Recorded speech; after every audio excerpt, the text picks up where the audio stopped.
ខ្មែរខ្ញុំដាក់ចំណងជើងថាខ្មែរមានសិទ្ធិសេរីភាពទៅលេងស្រុកពេលណាក៏បានអញ្ចឹងខ្ញុំលើកយកមកអធិប្បាយអំពីសេរីភាពរបស់ខ្មែរទៅលេងស្រុកប្រជាជនខ្មែរគ្រប់ស្រទាប់វណ្ណៈទាំងអស់ទាំងនៅក្នុងស្រុកនិងនៅក្រៅស្រុកមានសេរីភាពក្នុងការធ្វើដំណើរទៅវិញទៅមកបានតាមសេចក្តីប្រាថ្នាដែលអាស្រ័យតែទិដ្ឋាការឬលិខិតធ្វើដំណើរតែប៉ុណ្ណោះខ្មែររស់នៅបរទេសមានសេរីភាពក្នុងការទៅលេងស្រុកគ្រប់ពេលវេលានិងតាមសេចក្តីប្រាថ្នាអ្នកដែលមិនទៅលេងស្រុកជាអ្នកមានមូលហេតុផ្ទាល់ខ្លួនជាអ្នកមានមូលហេតុផ្ទាល់ខ្លួនដូច្នេះហើយសូមឲ្យខ្មែរយល់ថាគ្មានអាសម្រាមណាអាចរិះគន់ការធ្វើដំណើរទៅលេងស្រុកខ្មែរនោះទេបើអាសម្រាមណាវាយករឿងនឹងមកនិយាយគ្រាន់តែជាមេតិកាសម្រាមតែប៉ុណ្ណោះខ្មែរមានសេរីភាពចង់ទៅលេងស្រុកអង្កលក៏បានដែររីឯធុរៈរបស់ខ្លួនគឺលិខិតឆ្លងដែនទិដ្ឋាការនិងលុយសម្រាប់ជិះយន្តហោះតែប៉ុណ្ណឹងអញ្ចឹងនរណាដែលលើកពីរឿងសម្រាមនេះមកនិយាយគឺសុទ្ធតែជាមនុស្សដែលអត់យកគោលក្បាលគិតជាប្រយោជន៍ទេអូខេរតនាថៃបានទិញនាវាមុជទឹកពីចិនបើគេទិញគេត្រូវបានទទួលណាចៅមិនមែនគេសុំទានចិនទេណាទូចសំអាតថ្ងៃនេះទាហានសៀមជន់មីនទៀតហើយចុះវាជន់មីនឲ្យវាជន់តែច្រើនទៅបើវាជន់ច្រើនទៅថ្ងៃក្រោយទៅក៏ត្រូវដោះស្រាយនឹងគ្នាដែររឿងល្អទេកូនលោកតារឿងតាក់ស៊ីវ៉ាវណាវបាត់អញ្ចឹងអ្នកបើកឡានអត់មានការងារធ្វើអញ្ចឹងឲ្យគាត់ទៅធ្វើអីមិនអត់ការងារធ្វើណាចៅឯងកុំនិយាយហួសគេ delivery គេអីបានតាណាកុំចេះតែនិយាយកុំយករឿងកុហកមកនិយាយប្រាប់តាអត់ចាញ់បោកចៅឯងនិយាយទេគេមានប័ណ្ណសេវាកម្មទាំងអស់ហើយណាគេប័ណ្ណសេវាកម្មមួយនៅក្នុងចំណោមសេវាកម្មដទៃតាអញ្ចឹងក្រុមហ៊ុនហ្នឹងគេត្រូវរៀបចំ marketing គេថ្មីណាលោកតាទៅនៅស្រុកអាមេរិក2ឆ្នាំណារឿងនេះរឿងរបស់តាអត់មានត្រូវការចែកចាយជាមួយចៅទេណាងាកមកខាងទូបវិញណាតើមើល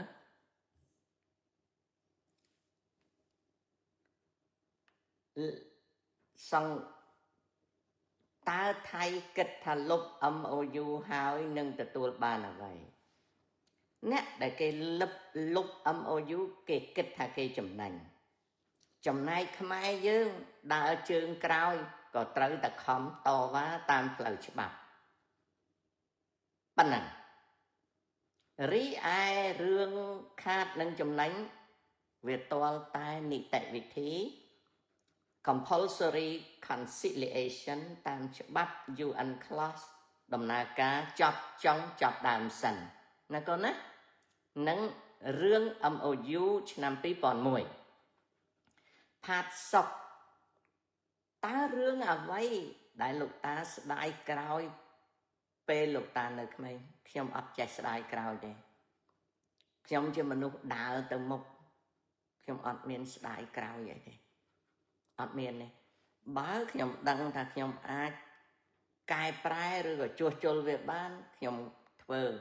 តែបើវាអត់ជួសជុលបានខ្ញុំដើរទៅមុខ ខ្ញុំជាមនុស្សម្នាក់អត់ឈួតនឹងរឿងថយក្រោយទេពីព្រោះខ្ញុំជឿថាជីវិតមនុស្សវាចាស់ទៅបើអ្វីដែលវាខុសក៏អាចទៅកែវាបានកែបើកែមិនបានប្រាប់កូនឬក៏ប្រាប់មនុស្សជំនាន់ក្រោយថាវាខុសវាគ្មានស្ដាយកណ្ដួយអីទេខ្ញុំអត់ស្ដាយទេខ្ញុំអត់ចូលចិត្តថាត្រីនឹងធំដល់ហើយចាប់អត់បានខ្ញុំអត់ចូលចិត្តនិយាយចឹងខ្ញុំអត់និយាយថា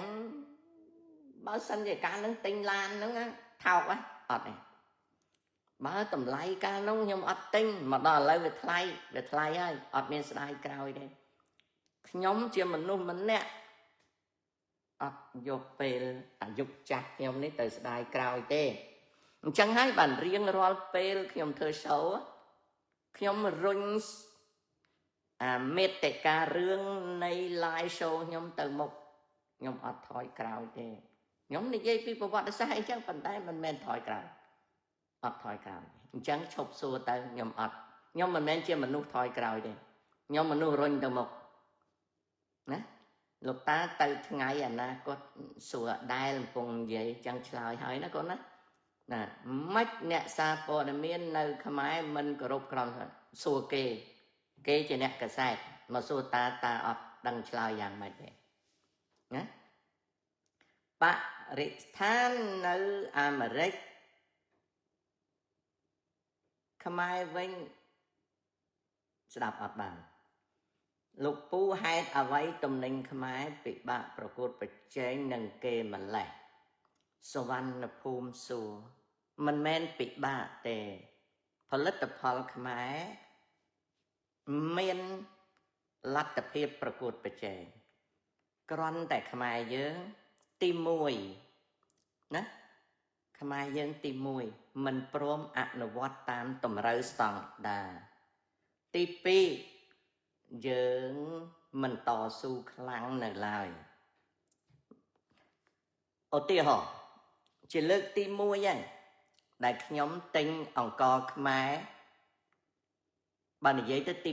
2លើកមុននោះយូរហើយខ្ញុំទៅទិញអង្ករខ្មែរមួយបាវមកដាំបាយហូបណា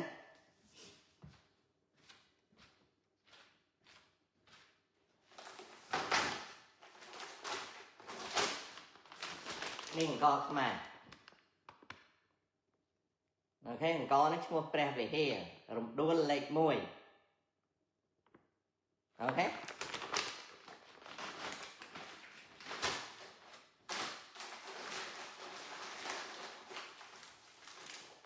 របៀបខ្ចប់វិចអង្ករនេះបើនិយាយពីការ៉ុងគុណភាពការ៉ុងល្អបើនិយាយអំពីថង់ក្នុង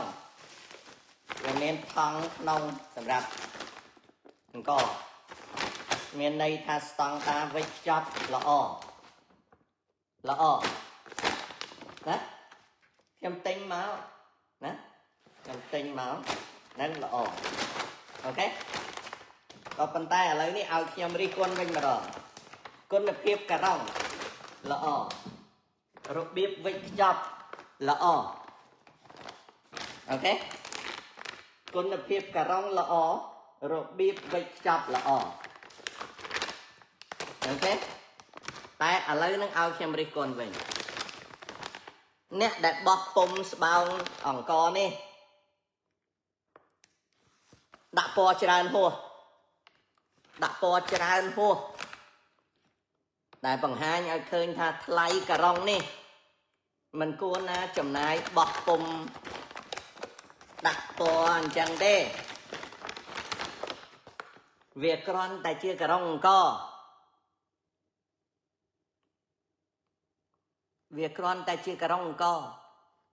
អត់ត្រូវការចំណាយក៏លើបោះពុំដល់ប៉ុណ្្នឹងទេការដាក់រូបថតការដាក់ស្អីនេះគឺអត់ចាំបាច់ទេខាតតែលុយទេអានឹងហើយដែលបូកទៅក្នុងថ្លៃផលិតផល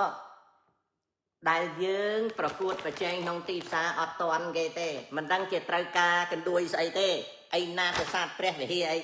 បើចង់ដាក់ព្រះវិហារគេដាក់ print ព្រះវិហារ logo background ទាំងអស់អត់មានយកពណ៌ទង់ជាតិខ្មែរមកដាក់ទេវាអស់លុយច្រើនហើយអត់ប្រយោជន៍អា logo នេះក៏មិនត្រូវការណាគឺត្រូវការ background ឲ្យវាសវាស្អាតហើយអានេះអត់យកជា photographic ទេយកជារូបគំនូរតូចមួយដាក់ទៅ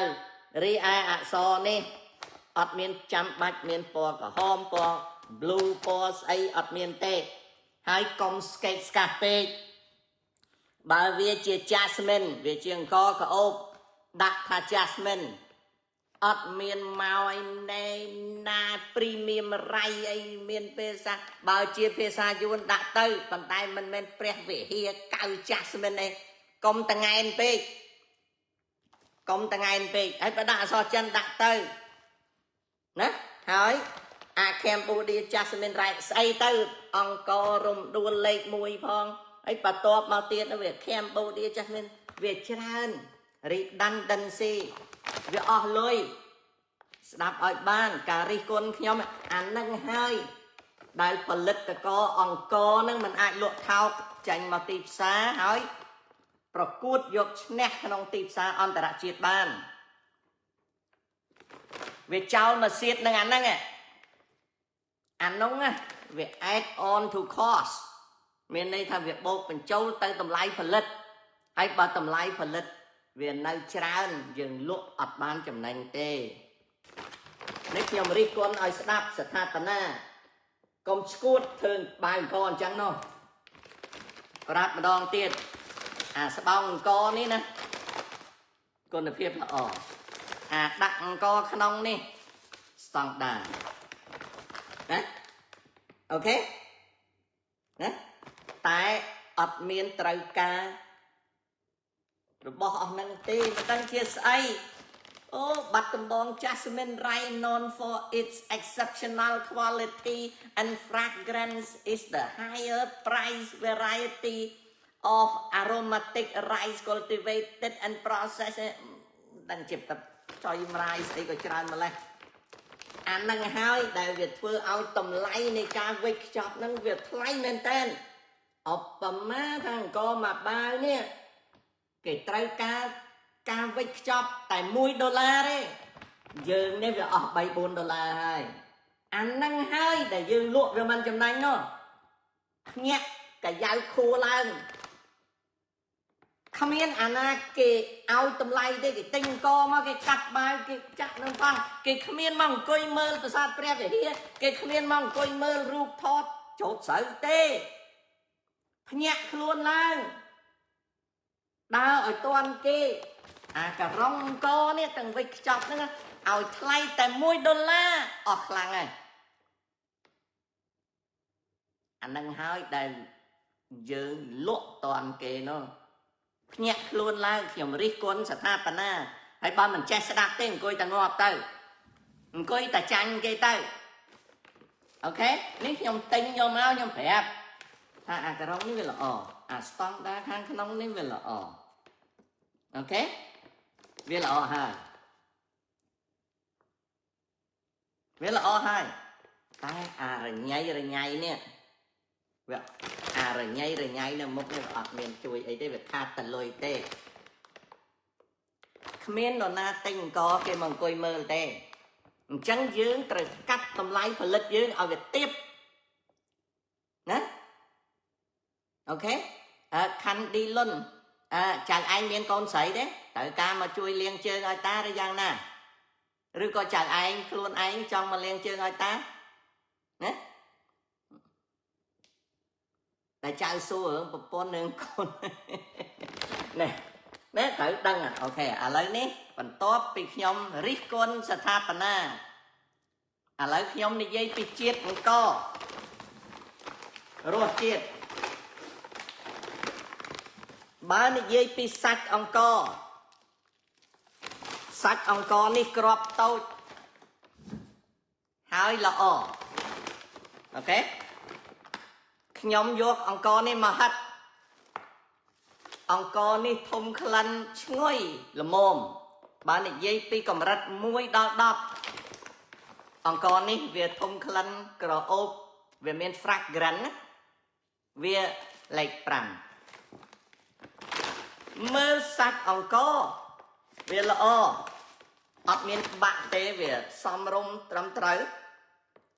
អូខេហើយក្របអង្គថ្លាល្អហើយបើយកមកហាត់វាល្អតែដល់ពេលដាំបាយអង្គនេះព្រះវិហារនេះអាផ្លាកព្រះវិហារនេះអាម៉ាក់អញ្ចឹងដែលខ្ញុំទៅយកមកដាំបាយអង្គនេះយើងអាចដឹងបានថាវាជាអង្គល្អប៉ុន្តែវាស្រូវចាស់ហើយខ្ញុំអត់ដឹងថាវាអាយុប្រហែលចេញពីកម្ពុជាមកទេប៉ុន្តែវាស្រូវចាស់ពេលព្រោះដល់ពេលសនរិនកុំឈួតរឿងគេបន្លំឈប់ឈួតទៅយកចិត្តទុកដាក់ពីអ្វីដែលតានិយាយបើចៅឯងវិចខ្ចប់ចៅឯងមកប្រាប់តាអីណាប្រយ័ត្នយួនសៀមបន្លំអីភ្លើចុយតម្រាយអញមិនមែននិយាយរឿងខ្លែងខ្លាយទេអញមិនស្គាល់អង្គ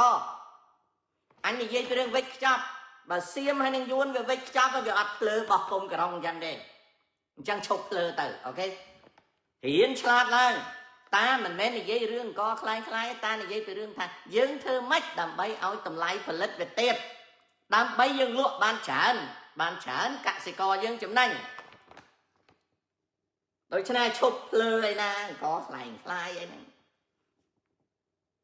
នៅស្រុកខ្លួនឯងមិនទៅសួរអង្គខ្លួនឯងឥឡូវត្រឡប់មកវិញចាប់អង្គមកក្តាប់យកមកអង្គថ្លាល្អហើយរូបរាងអង្គល្អដល់ពេលហាត់ជាតិក្អូបក្លិនក្អូបរបស់អង្គបើលេខ1ដល់លេខ10វា5មានន័យថាអូខេ acceptable ប្រែជាភាសាខ្មែរថាទទួលបានតែដល់ពេលវល់អង្គដាំអង្គមួយបាវនេះដែលខ្ញុំទិញមកពីអាទិត្យមុននេះខ្ញុំដាំ2ដងខ្ញុំដាំអង្គខ្ញុំដាក់ទឹកប៉ុណ្ណឹងណាខ្ញុំវល់អង្គដាក់ក្នុងឆ្នាំង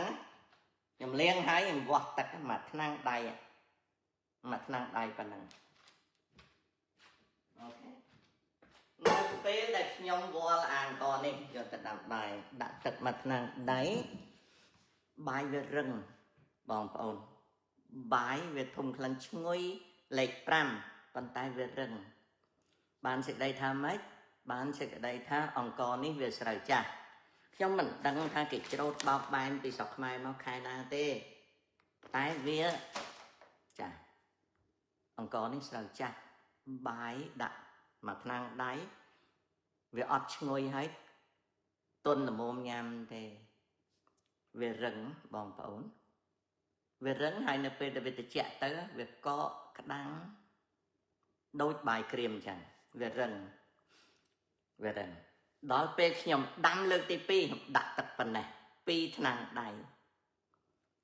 ព្រោះខ្ញុំដាំបាយខ្ញុំចេះដាំបាយតាំងពីផ្ទះឆ្នោតឥឡូវខ្ញុំប្រើតែម្រាមដៃវាស់ទេណាអញ្ចឹងខ្ញុំដាក់2ឆ្នាំងដៃដោយខ្ញុំសង្ឃឹមថាដាំទៅបាយវាទន់ជាងមុនបងប្អូននៅពេលខ្ញុំដាំលើកទី2ខ្ញុំដាក់ទឹក2ឆ្នាំងដៃដើម្បីឲ្យទន់ស្រាប់តែបាយមកជ្រាយបងប្អូនបាយស្ងួតពីលើតែជ្រាយបាតខ្ញុំកូរបាយលាងអង្គនឹងអីសពក៏បាយវាជ្រាយអញ្ចឹងក្រោយពីដាំ2ដងណាក្រោយពីដាំ2ដងខ្ញុំសូមជម្រាបថាអង្គនេះទី1ស្រូវចាស់មិនដឹងវាអាយុប្រហែលខែទេខ្ញុំអត់ដឹងទេតែវាស្រូវចាស់បើដាក់ទឹកធម្មតាដាំទៅវារឹងពេកណាហើយបើដាក់ទឹកច្រើនបន្តិចវាទៅជាជ្រាយពាក់កណ្ដាលចុះក្រោមទៅវិញបានសេចក្តីថាខ្ញុំដាំ2ដងអារឿងបាយខ្ញុំស៊ី70ឆ្នាំហើយអញ្ចឹងដាំ2ដងបានសេចក្តីថាអង្គនេះជារបស់ខ្មែរខ្ញុំចង់លើកតម្កើងណាស់ខ្ញុំត្រូវការលើកតម្កើងអញ្ចឹងត្រូវការប្រាប់ អង្គនេះអត់ឆ្ងាញ់មិនដឹងជាមកពីអីខ្ញុំអត់ទាន់ដឹងតែវាអត់ឆ្ងាញ់បើប្រៀបកញ្ចក់ចាបដែលចាញ់ពីសៀមមកហើយនឹងផ្កាម្លិះចាញ់ពីសៀមអង្គយើងនេះអត់ឆ្ងាញ់អានេះមិនដឹងជាមកពីអីខ្ញុំនឹងទៅទិញអាម៉ាក់ផ្សេងយកមកស៊ីដើម្បីខ្ញុំជួយប្រាប់ខាងក្នុងថាវាមិនបានជាអានោះវាអត់ឆ្ងាញ់ទេបងប្អូនដាំឲ្យបាយស្រួយវាទៅជារឹងដាំឲ្យវាទន់វាទៅជាជ្រាយវាអត់ឆ្ងាញ់ហើយបើនិយាយពីក្លិនកាអូបក្រោយពេលបាយឆ្អិនកាអូប5កាអូប5សួរថាកាអូប5បើទៅប្រៀបនឹងផ្កាម្លិះយួនហើយនឹងសៀមតើអាផ្កាម្លិះសៀមដែលវាដាក់លក់ហ្នឹងហើយនឹងមកដល់អាមេរិកហើយនឹងអាកាអូបយើងនេះណាវាប្រហែលគ្នាមានន័យថាបើនិយាយពីក្លិនកាអូបដូចគ្នាតែដល់បាយឆ្ងាញ់វាអត់ឆ្ងាញ់ឬមួយក៏ចាំមើលក្មួយខ្ញុំគេថាមានអាម៉ាក់ណាទៀតខ្ញុំនឹងឲ្យវាទិញយកមក2 3ម៉ាក់ឥឡូវម៉ាក់នេះអត់ឆ្ងាញ់ទេបងប្អូនអង្គនេះស៊ីអត់ឆ្ងាញ់ទេខ្ញុំប្រាប់ស៊ីវាអត់ឆ្ងាញ់ហើយពេលស៊ីបាយខ្ញុំប្រើពាក្យស៊ីគឺខ្មែរពិតជាទៅពេលបាយស៊ីមែនខ្ញុំអត់ប្រើពាក្យញ៉ាំទេខ្ញុំប្រើពាក្យស៊ីពេលខ្ញុំស៊ីបាយនេះខ្ញុំស៊ីបាយជាមួយនឹងសម្លម្ជូរគ្រឿងខ្ញុំស៊ីបាយជាមួយឆាខ្ញុំស៊ីបាយជាមួយនឹងម៉ាំអីប្រអកអីដើម្បីខ្ញុំចង់ដឹងថារសជាតិនោះនេះអត់ទេអត់ឆ្ងាញ់ sorry ខ្ញុំសុំទោសចុះខ្ញុំប្រាប់ត្រង់វាអត់ឆ្ងាញ់អាព្រះរាជានេះស៊ីអត់កើតអន់ជាងអង្គសៀមមិនដឹងជាមកពីអីហើយមួយទៀតខ្ញុំសុំប្រាប់សៀមកាលណាវាបញ្ជូនអង្គស្រូវថ្មីមកវាដាក់ធនូក្រប់វាដេកដាស់មួយជាប់វាដាក់ធនូក្រប់អង្គនេះស្រូវចាស់ទេអញ្ចឹងគុណភាពវេចខ្ចប់ល្អតែខាតនឹងអាបោះពុំហ្នឹងណាខាតនឹងអាបោះពុំហ្នឹងបាទខាតនឹងអាបោះពុំហ្នឹងបាទខាតនឹងអាបោះពុំហ្នឹង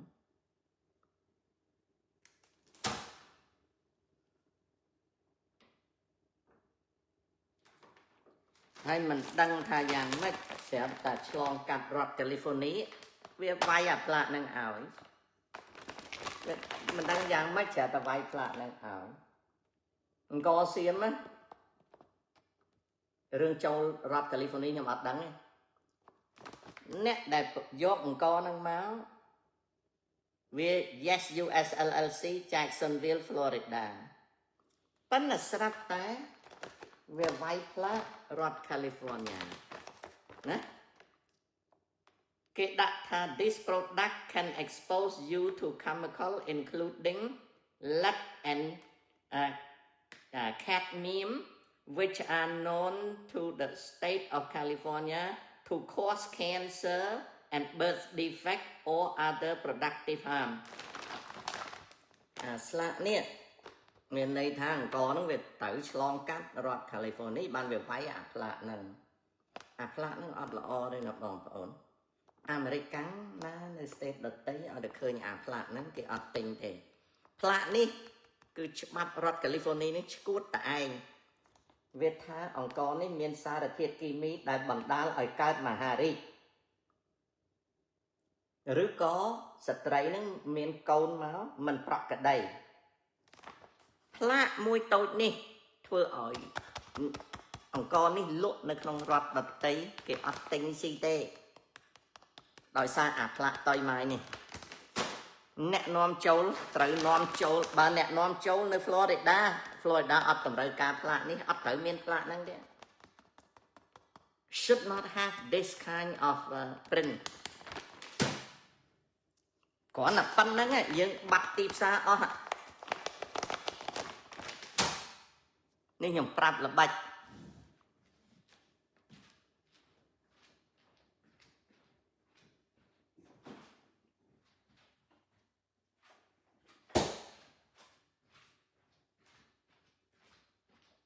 ឥឡូវខ្ញុំឲ្យមើលឲ្យយល់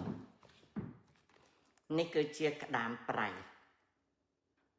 ណាអានឹងយើងជៀសវាមិនរួចវាត្រូវឆ្លងកាត់ណាយើងព្យាយាមយល់ដឹងថានៅស្រុកអាមេរិកមានរដ្ឋ50រដ្ឋបើសិនណាជាផលិតផលយើងជៀសអារដ្ឋ California នឹងចាញ់យើងលក់49រដ្ឋដែលអត់មានតម្រូវការណាដែលអត់មានតម្រូវការកាលណាអង្គដាក់ថាមានជាតិគីមីដែលធ្វើឲ្យកើតមហារីកអាមេរិកវាអត់ទិញស៊ីវាអត់ទិញស៊ីណាអញ្ចឹងបើរដ្ឋ California វាតាំងជួនកាលយើងនាំអង្គចូលត្រូវកិច្ចអារដ្ឋហ្នឹងយើងកុំ distribute ទៅរដ្ឋហ្នឹងពោះអា49រដ្ឋទៀតវាធូរទីផ្សារប្រយ័ត្នណាស្លាកតូចមួយធ្វើឲ្យយើងបាត់បង់ការលក់ដូរអញ្ចឹង marketing research ស្ថានទូតយើងមាននុព័ន្ធពាណិជ្ជកម្មអីត្រូវផ្ដល់តំណែងទៅឲ្យផលិតករយើងបានយើងនាំឲ្យបានចាញ់ដូចទូរ៉េអញ្ចឹងហេតុដែលនេះទាញចូលស្រុកអាមេរិកអត់បានដោយសារអីយើងអត់មាន process គេហៅអីប្រព្រឹត្តកម្មយើងអត់ទាន់មានបើវាមាននាំទូរ៉េចូលបាន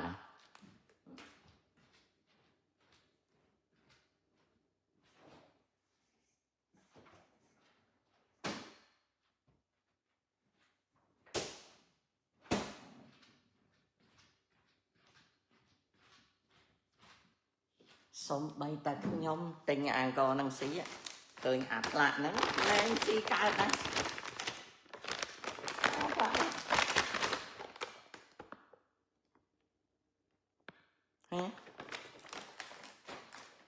នេះខ្ញុំមិនមែនបង្អាប់ទេណាខ្ញុំជួយ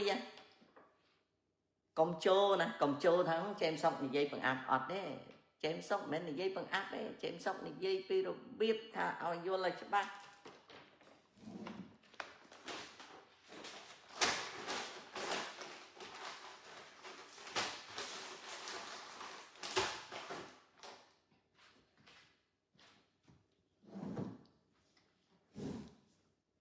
អង្គពីស្រុកចាំមើលខ្ញុំទៅយកការុងដតេយកមកបង្ហាញអារដ្ឋ California ហ្នឹងមានច្បាប់មួយតែមិនមែនច្បាប់រដ្ឋ California ហ្នឹងច្បាប់រដ្ឋដតេគេធ្វើដូចអា California ហ្នឹងទេអញ្ចឹងកន្លែងខ្លះនៅពេលដែលយើង import របស់យើងមកបើមិនត្រូវឆ្លងកាត់ទេកុំឲ្យវាយអាផ្លាកហ្នឹងយកមកលក់នៅ state គេដតេលក់អត់ដាច់ទេតាឃើញអាពាកហ្នឹងគឺគេអត់ទិញស៊ីទេមហូបមកណែនេះគឺជាព័ត៌មានមួយតូចទេប៉ុន្តែវាជាការតាក់ទងនឹងទីផ្សារខ្ញុំនិយាយប៉ុណ្្នឹងចុះខ្ញុំមិនត្រូវនិយាយច្រើនទេព្រោះអ្នកស្ដាប់អត់បានចេះតែនិយាយថាចេមសុកហ្នឹងបង្អាប់តែស្រុកខ្លួនឯងអត់ទេអត់មានបង្អាប់ទេចង់ឲ្យរបស់ហ្នឹងចូលមកខ្ញុំក៏នឹកឃើញអាផ្លាកហ្នឹងខ្ញុំលែងចង់ស៊ីអង្គហ្នឹងអាកើតមហារីកស្រាប់ទៅហើយដល់វាមានអាផ្លាកហ្នឹងមិនដឹងតាអង្គហ្នឹងវា process យ៉ាងម៉េចដល់បានប៉ុណ្ណឹងឥឡូវកុំនិយាយអារឿងមហារីកខ្ញុំប្រាប់ថាអង្គហ្នឹងអត់ឆ្ងាញ់ទេអត់ឆ្ងាញ់ណាអង្គហ្នឹងវាអត់ឆ្ងាញ់ទេតែក្របល្អណាស់តែមិនដឹងយ៉ាងម៉េចវាអត់ឆ្ងាញ់ចាំមើលខ្ញុំសាកទៀតហើយខ្ញុំប្រាប់ខ្ញុំមិនមែនបង្អាប់ទេខ្ញុំចង់ជួយអង្គនេះបើសិនជាយើងប្រៀបធៀបនឹងអង្គសៀមយើងអត់បានទេប្រៀបធៀបនឹងរូបប្រាសាទរូបត្រី3បោះសៀមណាចាំមើលខ្ញុំទៅថតអង្គបោះសៀមឆ្ងាញ់ជាងហើយអត់មានអាស្លាកខានមហារីកហ្នឹងទេអញ្ចឹងយើងត្រូវធ្វើម៉េចកិច្ច អាស្លាកមហារីកហ្នឹងឲ្យបានបើយើងចង់លក់អង្គយើងចាញ់មកក្រៅឲ្យច្រើនយើងកិច្ចអាស្លាកហ្នឹងឲ្យបានយើងត្រូវសិក្សាថាម៉េចបានគេកិច្ចបានអាស្លាកហ្នឹងណាហ្នឹងប៉ុណ្ណឹងណាសុំកុំច្រឡំណាតិចភ្លើទៅចេមសុកហ្នឹងបង្អាប់ផលិតផលជាតិអីអត់ទេបើយើងចំណាយលុយតិចលើការវេចខ្ចប់ process យើងលក់បានថោកលក់បានច្រើនជាងទីផ្សារយើងរីកធំ